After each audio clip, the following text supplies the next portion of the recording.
Hello friends, welcome back to my channel English with Sneha. तो guys, आज की story होने वाली है द परफेक्ट मैच। परफेक्ट क्या होता है? उत्तम या फिर सर्वगुण संपन्न या सबसे बढ़िया मैच। तो मैच तो आप जानते ही हैं, मिलान कह सकते हैं हिंदी में। तो सबसे उत्तम मैच। तो गाइज, जो भी मेरे व्यूवर्स हैं उनसे मेरी रिक्वेस्ट है कि प्लीज़ वीडियो को लाइक ज़रूर करिए और एक प्यारा सा कमेंट ज़रूर करना। और इस वीडियो में आप ज़रूर से शेयर करना कि किस किस का परफेक्ट मैच है, और जिसका परफेक्ट मैच है एक प्यारी सी स्माइली वाली इमोजी कमेंट बॉक्स में सेंड करना। तो इसी के साथ गाइज वीडियो स्टार्ट कर लेते हैं, और मैं करने वाली हूँ इसका इंग्लिश टू हिंदी ट्रांसलेशन, जैसा कि आप जानते हैं। तो चलिए स्टार्ट कर लेते हैं story reading. Once upon a time यानी एक बार की बात है। वंस अपॉन ए टाइम यानी एक बार की बात है। A king had 9 lovely grown-up daughters. A king यानी एक राजा। had मतलब हैव का मीनिंग होता है पास, है ना। ये हैड है तो ये हो गया पास्ट टेंस की बात चल रही है। 9 मीन्स 9, लवली मीन्स प्यारी सी, ग्रोन अप डॉटर्स यानी बढ़ती हुई पुत्रियाँ, यानी वो बड़ी हो रही थी उनकी बेटी। तो एक राजा के पास बड़ी 9 बेटियाँ थी, जो बड़ी हो गई थी, वो 9 बेटियाँ थी। Since the king's wife had died long back.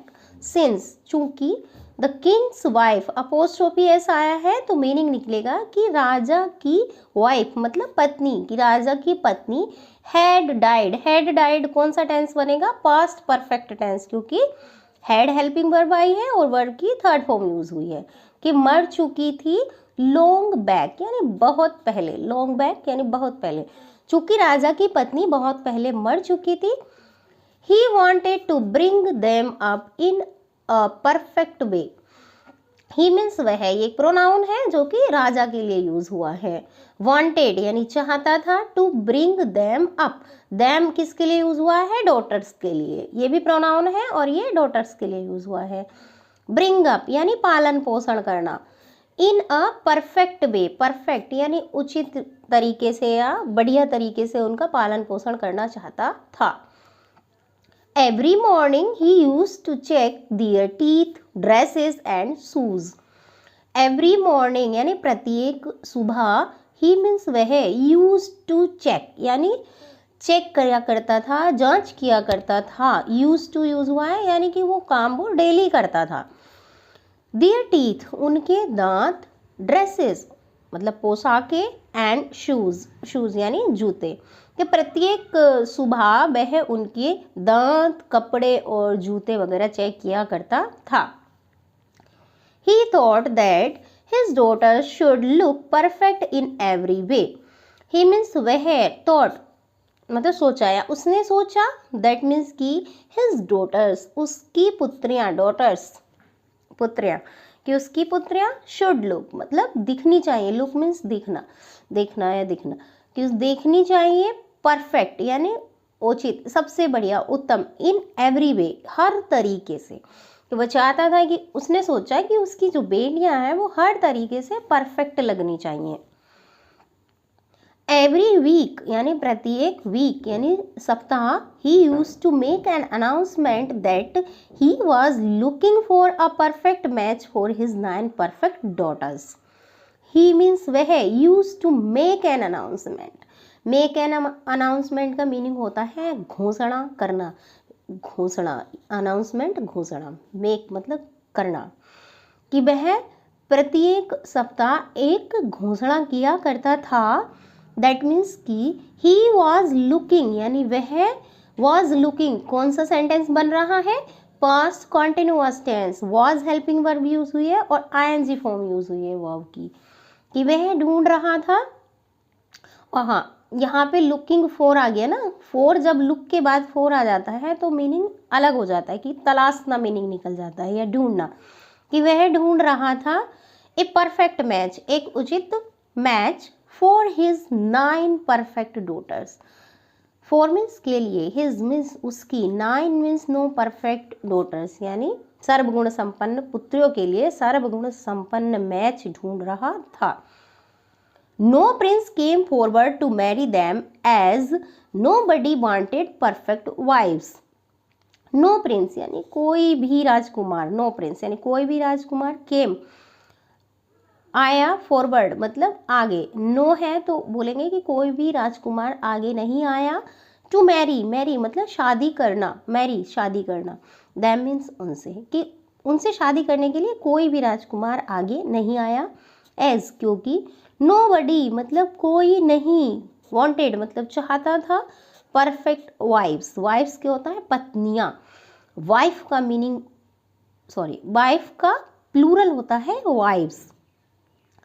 दश यानी इस प्रकार या इसलिए, the daughters became scared to hear the word perfect connected to them, इसलिए जो डॉटर्स थी, बिकेम मतलब हो गए, स्केयर्ड मतलब हैवी, टू हियर मतलब सुनने में, द वर्ड परफेक्ट मतलब जो शब्द है perfect, connected to them, connected मतलब जुड़ा हुआ, टू देम उनसे, यानी उनसे जो परफेक्ट शब्द जुड़ा हुआ है उनसे सुनने में वो भयभीत हो गई, उसे सुनकर वो डरने लगी।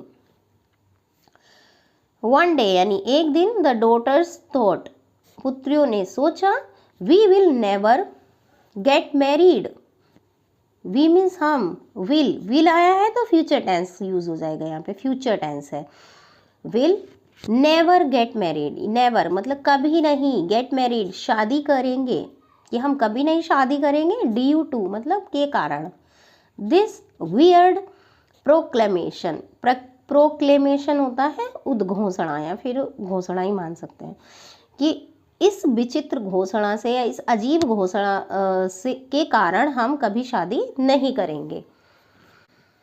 So the next time they sent a proclamation as 9 perfect princes are looking for 9 pleasant princes for marriage. So means इसलिए the next time यानी next मतलब अगला, time यानी बार मतलब समय या बार, कि so इसलिए अगली बार, they means वे या उन्होंने, sent means भेजी, a proclamation एक घोषणा, as की 9 हैप्पी प्रिंसेस, 9 मतलब नो, हैप्पी मतलब खुश राजकुमारियां, आर लुकिंग फॉर मतलब ढूंढ रही हैं, लुकिंग फॉर मतलब ढूंढ रही हैं, 9 प्लीजेंट प्रिंसेस मतलब 9 यानी नो, प्लीजेंट यानी सुखद, प्रिंसेस यानी राजकुमार, फॉर मैरिज यानी शादी के लिए,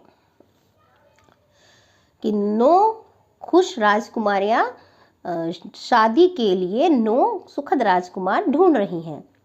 as a result of this announcement, result यानी परिणाम, कि इस घोषणा के परिणाम स्वरूप,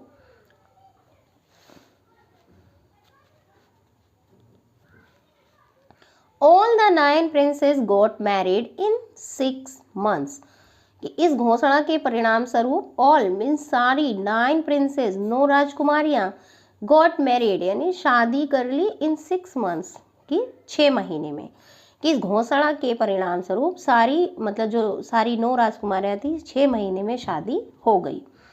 the couples lived happily ever after, the couples यानी जो जोड़े हैं शादी के बाद में कपल्स बोलते हैं ना, पति पत्नी का जोड़ा, उसको कपल्स बोलते हैं।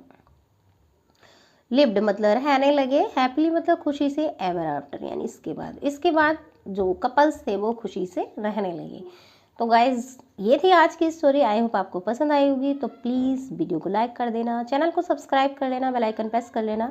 तो मिलते हैं किसी दूसरी वीडियो में, तब तक के लिए bye bye, thank you for watching.